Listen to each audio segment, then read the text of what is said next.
Welcome to Roots and Branches of Lehi, the podcast where we get to know the faces, stories, and lives that make up our community. I'm Ryan Harding, and I started this podcast as a way for us all to connect with the people we live alongside. Growing up in a small town, I learned that connections go beyond blood. They're built through shared experiences, friendships, and the moments we celebrate together. Each week, we'll sit down with someone new from Lehi to share their unique story, their passions, and what they love most about living here. So whether you've been here for years or just arrived, join us as we deepen our roots and reach out to our branches one story at a time. Welcome, Merrilee Boyack, to the podcast Roots and Branches of Lehi, where we get to know,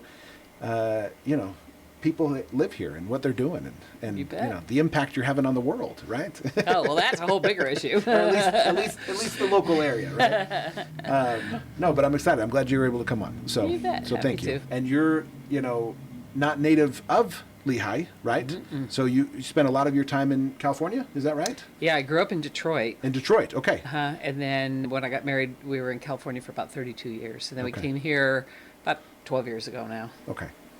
So you've been here a long time, but you obviously have a background in a lot of different areas and stuff. Mm-hmm. So, okay. And in California, you were serving in state legislature and City council. city there. council and stuff like that. Okay. Right, Okay. right, Perfect. right. Yeah. So tell me about that. Tell me how was it serving there? Especially, probably, a little harder politics wise, I guess, or Yeah. Well, luckily, the community that we were in named Poway is very similar to Lehi. Okay. Very, very similar. Okay. Kind of has the old cowboy roots and, Sure. the tech parks. And so it's very, very similar. So I was lucky to be in a very family-oriented area that Okay. was a little more conservative. Sure.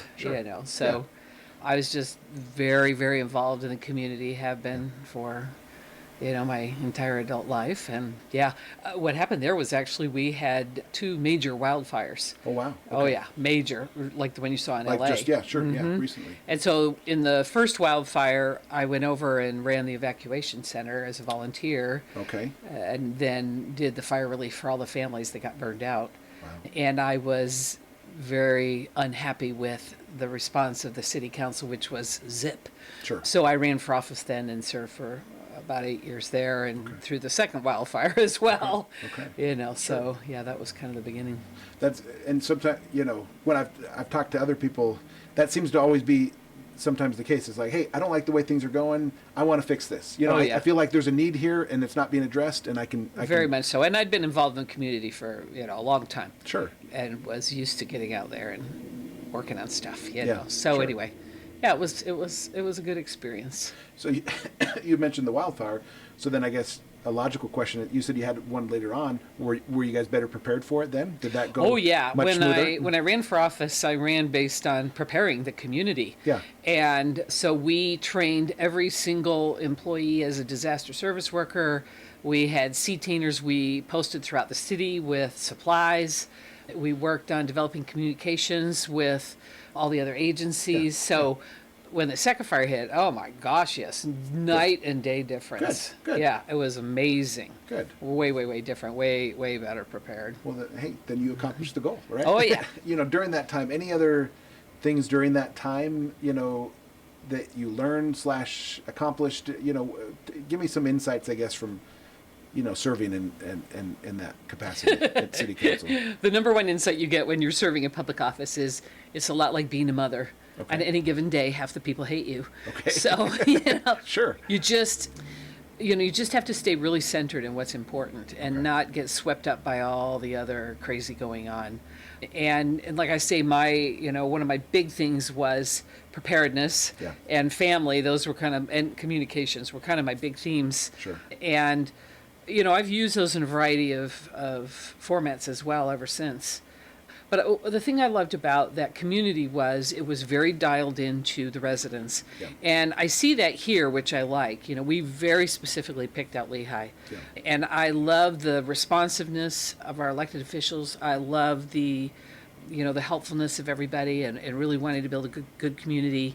And I see a lot of engagement, a lot of investment. Yeah. And I find that one person can make a significant difference.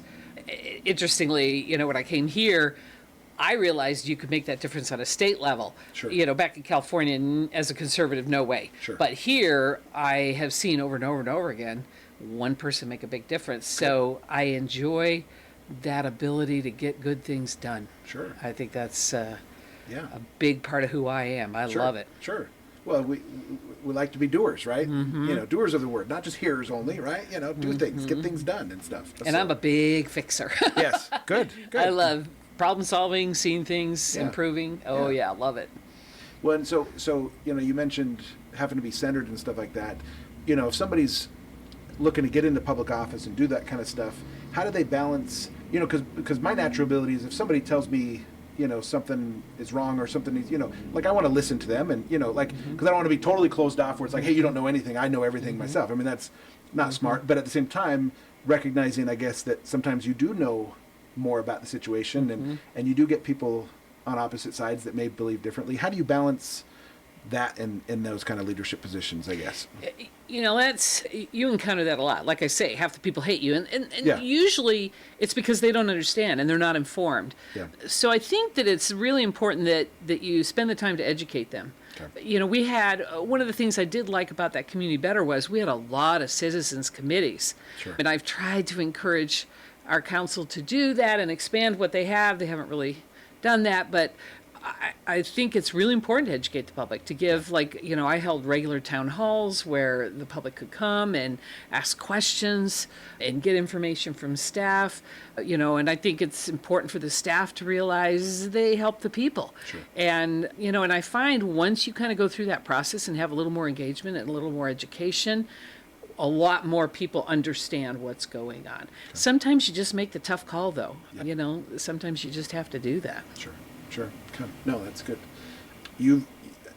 Locally, you're working on some pro-life stuff, right? Oh yes. So tell me what you're doing well, there. Right now. So when I moved here, I was all excited, thinking I could step away from politics. Sure.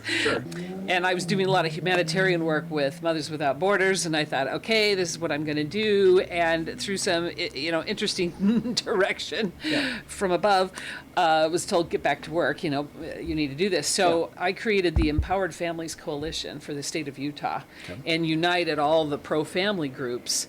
We have 30 groups throughout the state of Utah, and we all work together, share resources, share information.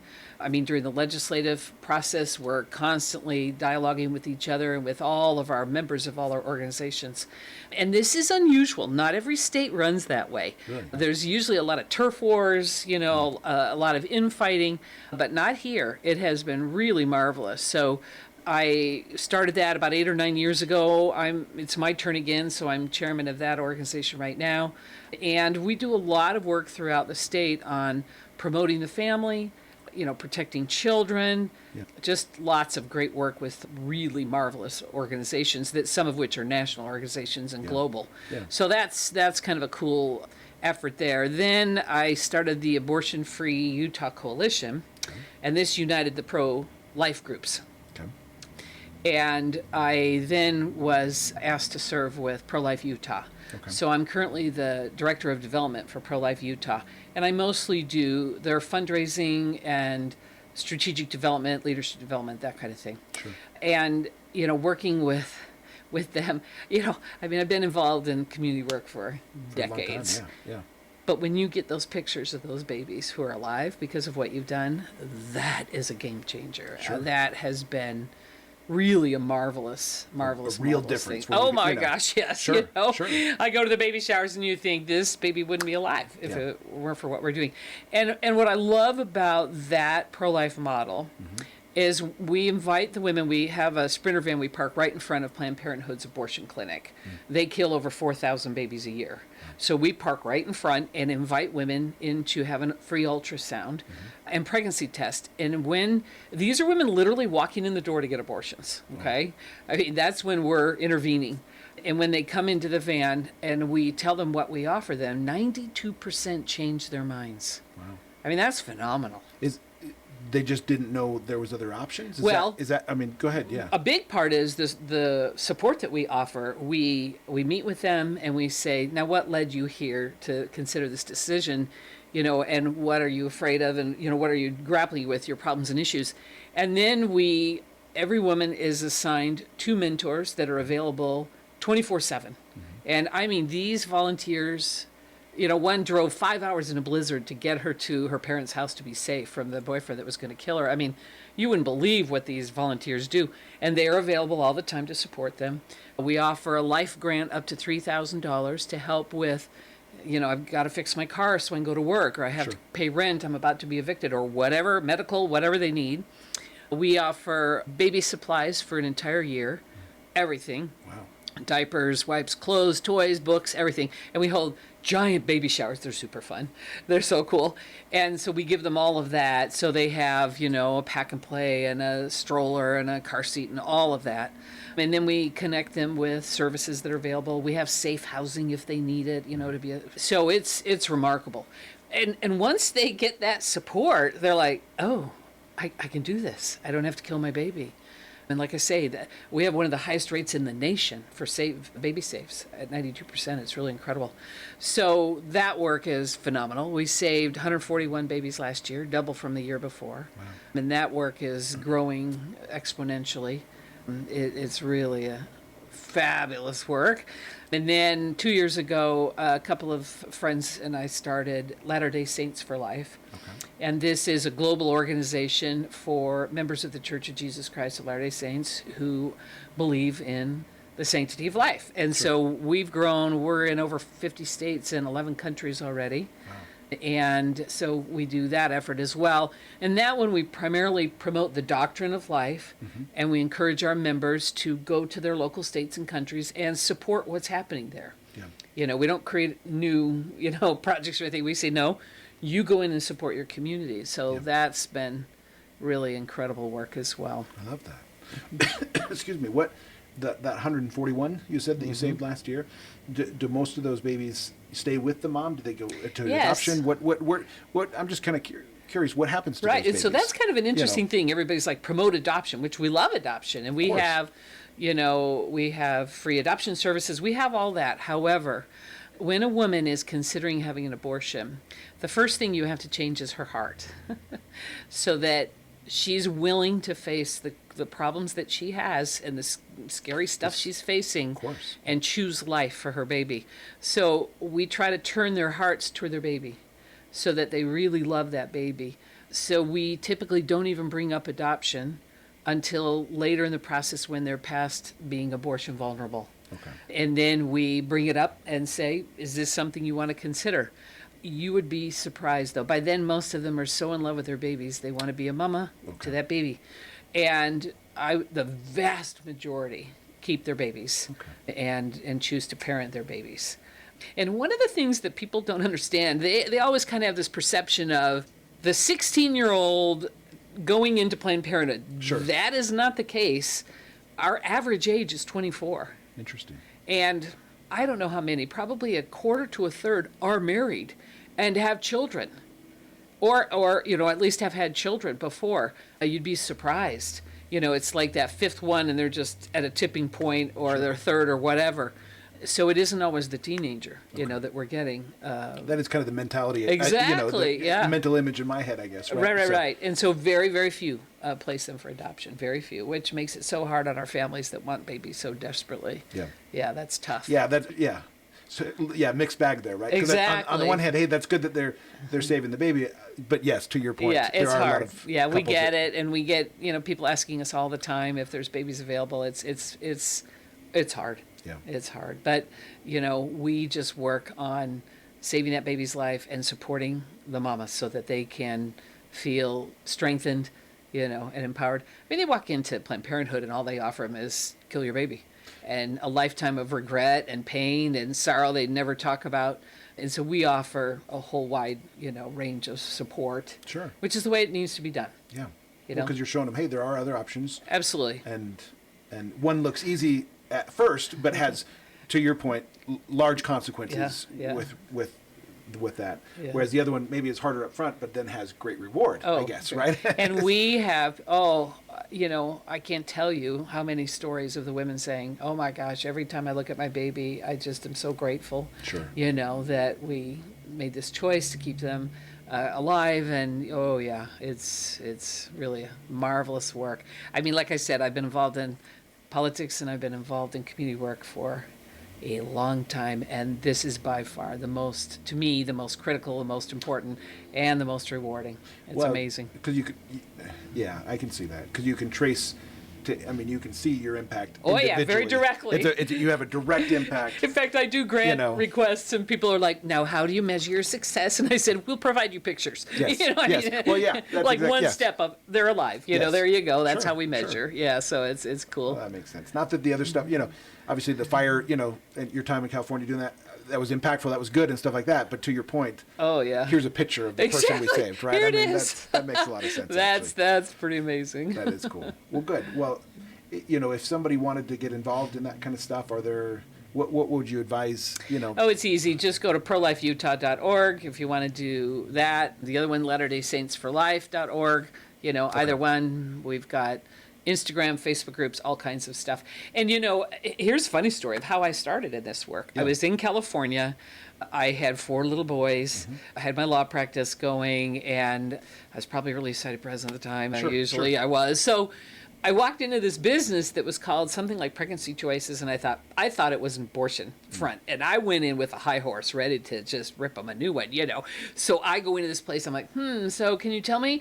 Well, come to find out, it was a pregnancy resource center, complete opposite, that they work to save babies. Yeah. And I was so touched, and I said, I want to help. I want to get involved. I have 0 time. Yeah. And I said, I like to crochet. Would it be helpful to crochet, and have baby blankets? And they said, oh, yeah. So I started well over 30 years ago. I still crochet blankets. Oh, that's awesome. I still give them at the baby showers. That's how I started. So when people say, I want to do something, but I don't want to stand on the curb. Okay. Sure. There's lots of things that you can do. Lots and lots and lots of things. Even just donating $20 a month. We give a gift card in that, a gift bag that we hand to them when they're walking in for their abortion. That gets their attention. So $20 can save a life. Wow. So there's all kinds of ways that people can get involved. There's lots of good work to do. Some of it right up front, some of it behind the scenes, because not everyone's, wanting to stand on that curb. So there's lots of great things to do. Because obviously, that's an area that attracts a lot of very strong opinions. Oh, yes. Right? And so, some, contention, I don't want to be in that. That's not me. I'm like, okay, can you crochet baby blankets? Do you want to show up and attend a baby shower? We have people come so that we fill up the baby shower with people. It's like, can you attend a party once a month? Yeah, I can do that. So like I said, there's lots of for varying degrees of engagement and stuff. Okay, good. Very cool. Good. Well, I love what you're doing. That's awesome. Let's shift gears a little bit. I first met you, and I told you this in the beginning, at an education. And I say I first met you. You were on stage. I was in the audience, right? But with the different books you've written and stuff like that, right? Tell what was the first book that you wrote, and why did you write a book? Well, I started speaking in law school. Okay. People asked me to come and speak, and so I started speaking in law school, and then just kept going over the years. And everybody kept bugging me, have you put this in a book? Have you put this in a book? And so finally, after years of speaking, this is the funniest story. I had been approached by Covenant Recording. They wanted to record CDs back in the day, right, and do this. And so I looked at their stuff. They had a horrible contract. I rewrote it 4 times. And in the meantime, I cold called Deseret Book. I just called him out of the blue. Yeah. I left a message. I said, hey, it's Merrilee Boyack. I'm speaking at Education Week and other places. I've got these books. Somebody call me. Of course, nobody did. A month later, I call them again. I go, hey, look, you're going to want to call me. Yeah. So, and Covenant was pressuring me, sign. And each time their contract got worse, I said no. So I finally called Deseret Book, and I'm literally leaving this message on the general line saying, you're going to want me, and you better call me, and you have 24 hours. And if I don't hear from you in 24 hours, I'm going to sign with Covenant, and you're going to really regret that. Yeah. Boom! I get a call. And this guy calls and he says, who are you? What's going on? And I said, well, I'm speaking. And by then, my numbers were growing. Yeah. And I said, I'm doing all this. And he goes, oh, well, okay, what book ideas do you have? And so I pitched 4 books, which you just do not do. Yeah. I didn't know what I was doing. So I pitched all 4 books, and they picked The Parenting Breakthrough as the first one. Okay. And it ended up being the #1 best-selling parenting book ever for Deseret Book, and is still, after, that was 20 years ago? Holy cow.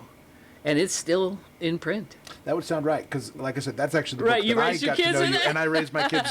My wife and I took a lot of the things from that. Right? Yeah, And yeah. so, Yeah, and it's funny. I just had clients the other day, and they're like, "Oh, we were raised on this book." It was really funny, that it's been out that long. But it just, it's training kids to be independent. So it just really hit a chord. Yes. I mean, they hand you this baby, you have no idea what you're doing. And so in there is that lovely training chart of all the life skills they need to learn, broken down by each year, so that they can be, very independent adults. And so, like I say, it's still in print, which is ridiculous. Well, I remember one of the stories was like, a kid going to college and not, like, oh, hey, he's going to learn how to, cook. Yeah, good luck on learning how to cook, whatever. And it's like, well, who would have taught him that? You know what I mean? And I think, so that principle alone is kind of, what I think helped my wife and I with our kids was just, okay, hey, I would rather have them experience things in the home, and whether that's with, learning how to use a credit card or learning how to use, whatever it is, right?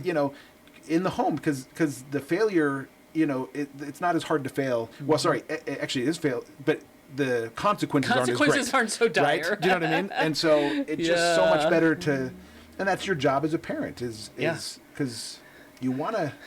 I know I see these posts going, we should have the schools teaching financial lists and, skills. And I think, no. And every time I read something, I go, no, that's the job of the parents. They need to learn that in the home. And so it's interesting now having, grandchildren who are being taught these principles and the next generation. But, it's training children to be independent is a very important part of parenting. Yeah.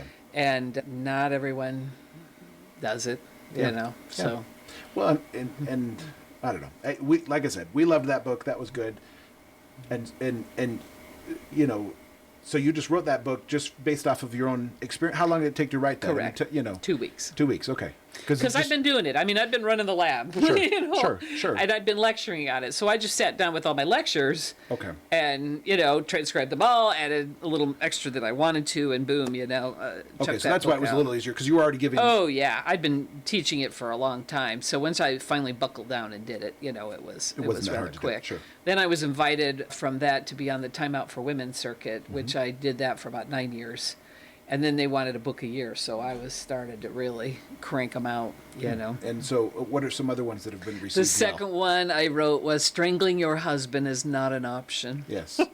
That's a fun one. And that's the number 2 best-selling marriage book they've ever had. I mean, it's done very well and is still in print. What do you subscribe? Why was that successful, you think? Well, this one is geared primarily towards wives, and chapter 4 is instructive. It says, how do I change my husband, right? I mean, that's what every woman's wanting to do. And chapter 5 is, no, really, how do I change my husband? I mean, and so it addresses a lot of those issues of problem ownership and how we treat one another and how we take care of ourselves. And it's funny, and has a lot of, everybody says, how do you decide what to write? And I go, well, I mess up and then I learn and then I apply it and then I teach it, and so it's just, that process. But that one seemed to resonate really well. It's very practical. Yeah. And, I really talk real. Yeah. Really real. I just lay it out, which is better. I mean, we like transparency. Right. We like, I think people resonate better and they don't feel quite so guilty, Sure. and they're like, okay, we're just going to learn how to do a better way. Yeah. Well, I think, and it helps to know, I felt those same things about my husband. I wanted to stay, and so you're not I wanted alone. to put shooting is still on the table, but they wouldn't let me add that part. Gotta keep it, yeah, well, that's good. That's good. Yeah. Anything else from, do you get feedback, story, people, telling you, I would assume so, I guess, with some of these books. All the time. The one that probably meant the most, I wrote, in trying times, just keep trying, right when I was in the middle of breast cancer treatment. Okay. And wrote, it's a lot about dealing with adversity. Sure. I had a lot going on that year. Sure. So anyway, I got a email forwarded to me that had been sent to Deseret Book, and a woman had dropped off her children for the summer because she was divorced, and she dropped them off the airplane to go see Daddy for the summer. Yeah. And she said, I had decided to kill myself because it was too much. And she said, I was driving away and I thought, well, I'll stop at the mall. and she's wandering through the mall, wanders into the bookstore and sees my book. in trying times, just keep trying. It shows a woman, pushing a giant boulder. And she said, I decided I would read that book and then I would kill myself. And so she read that book and it saved her life. She realized she could handle all the trials and the pain and the adversity that she was going through. And it gave her hope. And oh my gosh, I mean, I've written a ton of books, but that story just, whoo, you have no idea.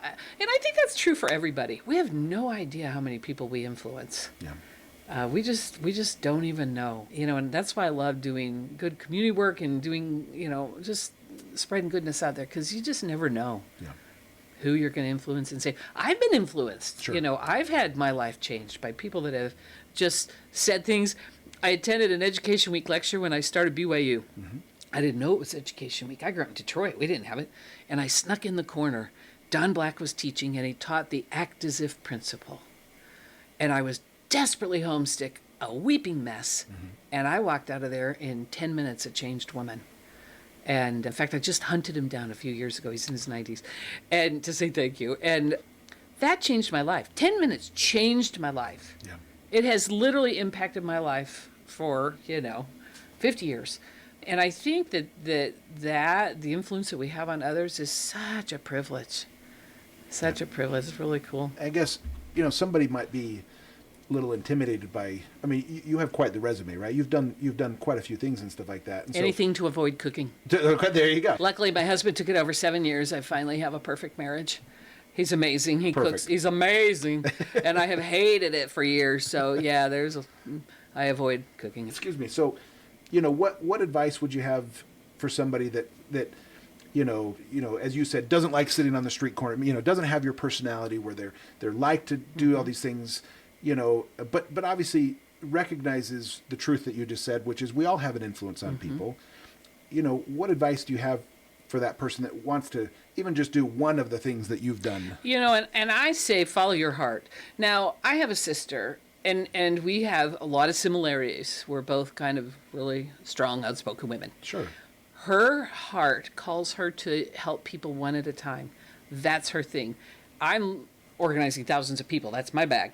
But hers is one at a time. So like right now, she has a Haitian refugee and with her little 2-year-old living with her, and she's helping to care for her. And so that's the way she rolls. She feels called to that. That's what she does. She does it very well. And so we call them her lost puppies. She'll help a person get it together, then she'll go to another. And that's what her heart calls her to do. Why would I say, oh, my way's so much better? Heavens no.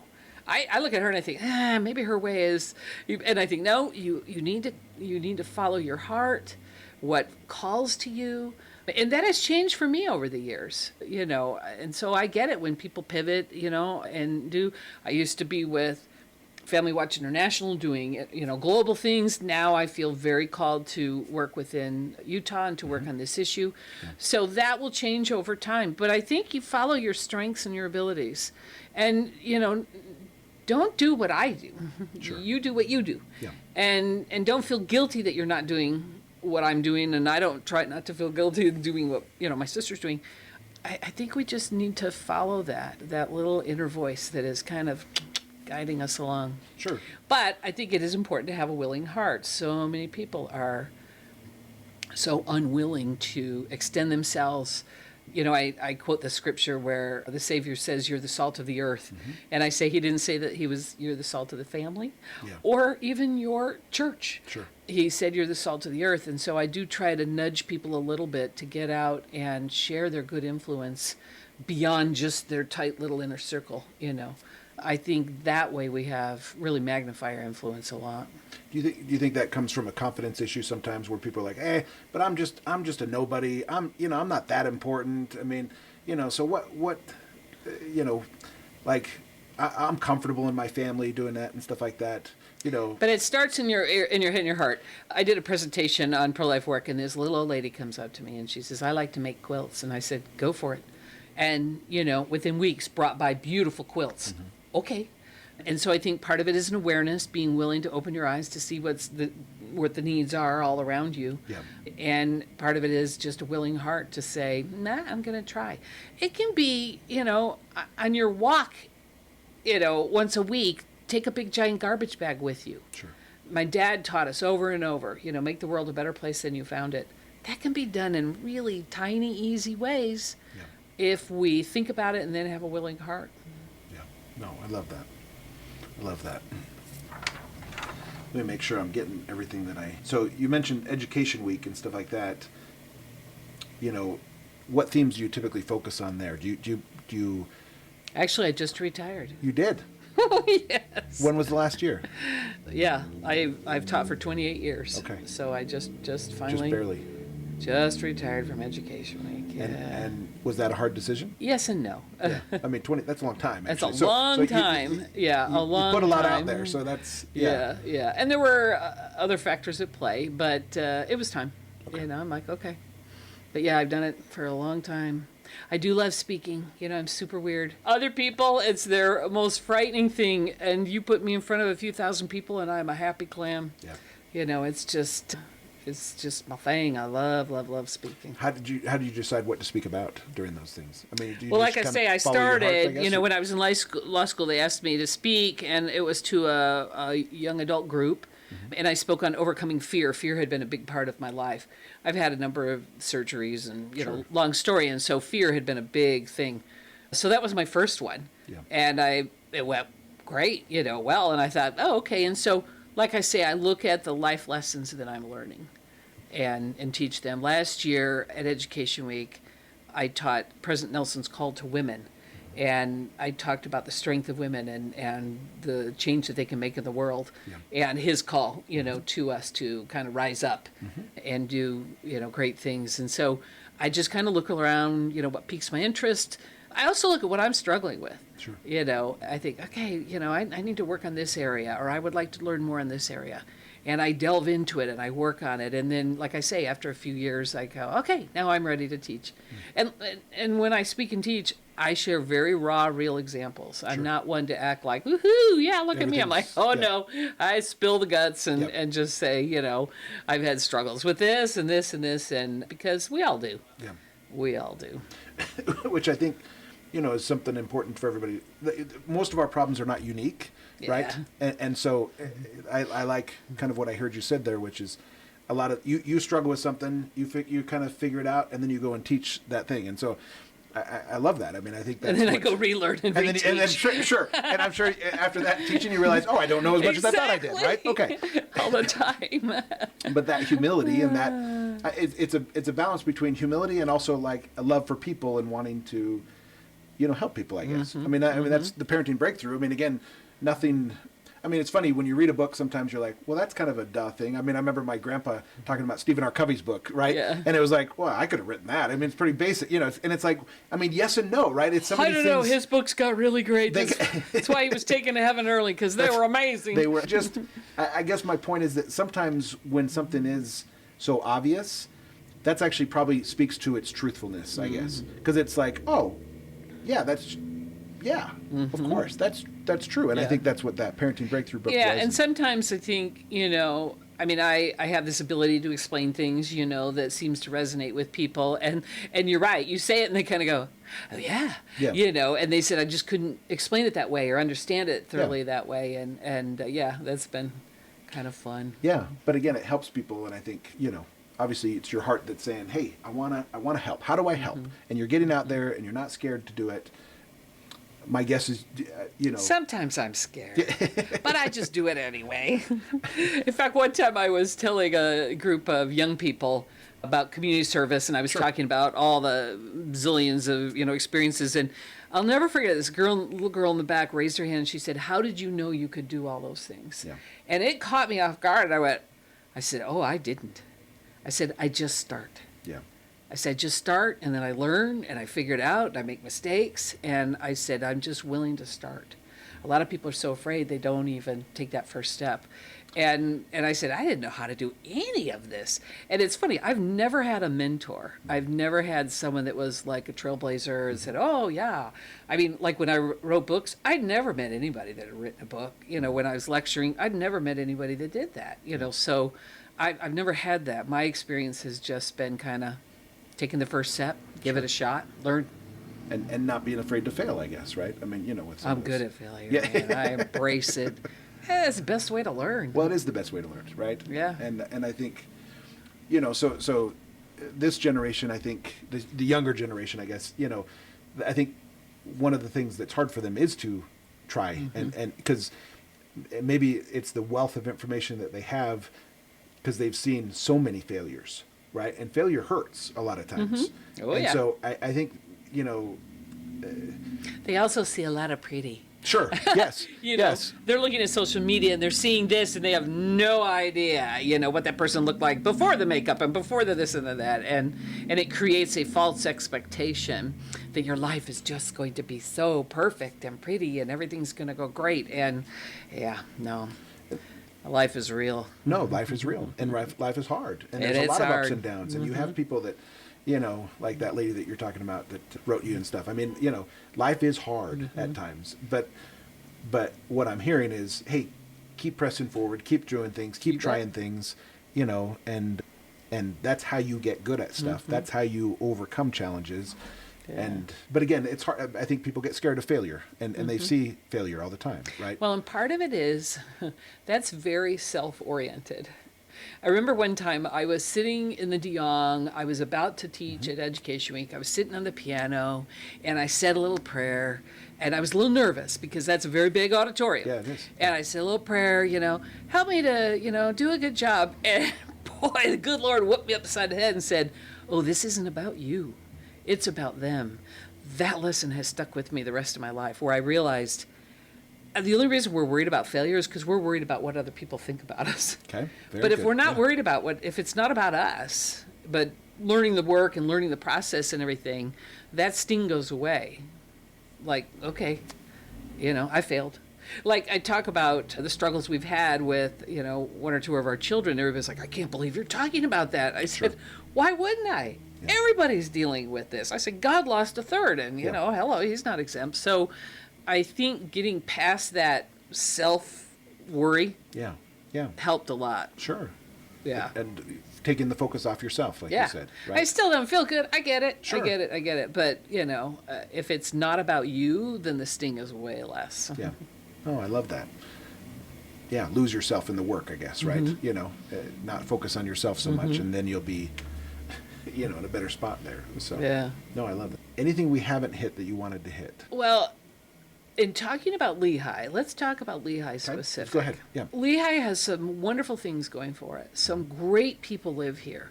I love the mixture of the people that live here, of old and young and, professional and worker and just, we have a lovely, lovely blend of people. What I would love to see more of is the residents of Lehi stepping forward and investing themselves in the community. Okay. I can't tell you how many people come to me and they say, oh, I want to run for city council. I say, great, what have you done? Nothing. I'm like, then don't run. Don't run until you've proven and shown your investment in the community. And so I would just encourage everybody to look around. Like I say, take your family, go clean a park, go show up at a community event early and say, here, I'm here to help set up chairs. I mean, there's all kinds of things we can do in our own community. Keeping track of our neighbors, see what needs are there. Getting on Lehi Link and responding to, the needs. I think all of us, and there's tens of thousands of us now, doing a little bit can really make this community even more wonderful than it already is. And so I would say, step out that front door, go do whatever you're interested in, whatever your heart calls you to do. You have Steve on, we're big into preparedness. That's kind of our bag. So that's kind of the tack that we've taken. But, go help with the Little League, go show up at school, take them, go hand $20 to a teacher. I mean, there's all kinds of little things that we can do to really make this community just wonderful and full of love and caring. And that just ripples. Yeah. That just ripples. And so, you may do one kind thing for somebody and they do for 5 more people. And that ripple of kind of love and caring and neighborliness can really grow so that Lehi is known for that. I would love Lehi to be known for that it's known as a community that really cares about people and that it just shows up everywhere in the way we behave in stores, in the way we drive, in the way we interact with our neighbors, in showing up and getting involved in our government. all over the place. And I think that we could really be a stellar community of love and compassion for everybody. I love that. Yeah, no, you're right. And I think sometimes we maybe, hey, well, I'm already serving, my family, or if I'm serving in my church, I'm already busy with these things. So to take on community things, well, I'm already, and that's probably true. They are doing service in other areas. But it could be this big. Yes, exactly. It could be every time I go to Walmart, I'm going to call the greeter by name. That's my big thing for the year. Okay. Sure. Okay. What if we all did that? I mean, what are we up to? 60,000 people? If 60,000 people gave away one split second a day of good, that's a lot. Yeah, it's a lot. That changes a community. Yeah, it adds up, right? Yeah. Yeah, no, I love that. Anything, you want to see in Lehi, I mean, obviously you just mentioned that, I guess, with helping the community and stuff, but any other things that, I wish Lehi had this, or I wish we were doing that? Any just... Well, I really want a Jack in the Box, but that's okay. That'd be really nice. That would be nice. I do like Jack in the Box, but I mean, I think of two things just because of my background. Sure. I would like to see more citizen committee involvement in the city and in the city governance. I think that improves the city, and I would love to see that. And the second thing is, I really would like to see a greater commitment to preparedness. Having lived through 2 wildfires, earthquakes, power outages, long-term power outages, having lived through all of this stuff, I just have to tell you, we are woefully underprepared in this community. And that scares me to death because I've lived through it and I know what will happen. And that goes down to individuals being prepared, but also comes to an emphasis from our city council and our city staff, that I see some glimmers of that, but from experience, not nearly enough. Sure. And so one major earthquake or whatever is really, really going to have a negative impact on our community. So that's, like I say, that's just important. We've lived through it. We've experienced it. That's important to me. Sure. I think that as a former government person, I think that needs to be a higher priority. I love that. What's one of your favorite things about living here in Lehi now that you've been here you said 9 years? Almost 12. Almost 12 years, sorry. Okay. What do I love about Lehi? Oh, everything. I love this community. I love the responsiveness of our government. I love the things one time we sat down and counted up, we had 110 restaurants within a 4-minute drive. I mean, that's just insane. Yes. So, there's a lot of services that are available to us. Yeah. But I think the thing that, it's going to sound really cheesy, but moving from California to here, the thing that has just blown me away is how nice the people are. I mean, in California, your next door neighbors didn't even wave and say hello. You just did, and it was a very isolated living environment and I mean, we lived there 24 years, so it was like, yeah. But it was just the vibe, the culture. It's amazing. Yeah. The nicest people here. Yeah, no, it's been really remarkable. In fact, our neighbor, they moved from California, and the little girl said, the people here are so weird. And the mom said, oh dear, why? And she goes, they all wave and say hello. And we're like, yeah, that's how normal people act. So the goodness of the people here has been surprising and wonderful. That's awesome. Yeah. I know we've loved this place. Yeah. It's become, I mean, we've raised our kids here. We're still raising our kids here. Yeah, you are. So, it's been a good community for us. So, Merrilee, thanks for coming on. Thanks for talking with me. And I think we've hit everything. I don't, anything else, sounds great. But thanks for coming on. I love what you're doing. And I think it's inspiring and hopefully inspires all of us to do a little bit more. And whether that's, a lot more, a little more, I mean, just get started. Whatever. Right? I think that's the theme of this is, hey, just get started. And then, as time passes, you look back and it's like, oh, wait, I've done more than I thought I would. Yeah. Oh, yeah. And so, start out crocheting Afghans and end up doing all kinds of stuff. There you go. That's exactly it. But it's just taking that line upon line, right? Getting started and stuff. So love that. Love what you're doing. Yeah. No, thank you. Appreciate you bet. It. Great to be here. Yeah. Thanks. Thank you. Thank you for joining us on Roots and Branches of Lehi. I hope today's story helped you feel a little more connected to the people who make up our community. Remember, every person here has a unique story, and together, we're what makes Lehi feel like home. If you know someone who would be a great fit for this podcast, please fill out the form in the show notes so we can reach out and schedule an interview. We'd love to hear from you. A big thank you to our sponsors, the Work Harding Home Mortgage Team and Play Harding Nightly Vacation Rentals, for supporting this show and helping us bring our community closer together. Until next time, keep growing those roots and reaching out to your branches. Take care.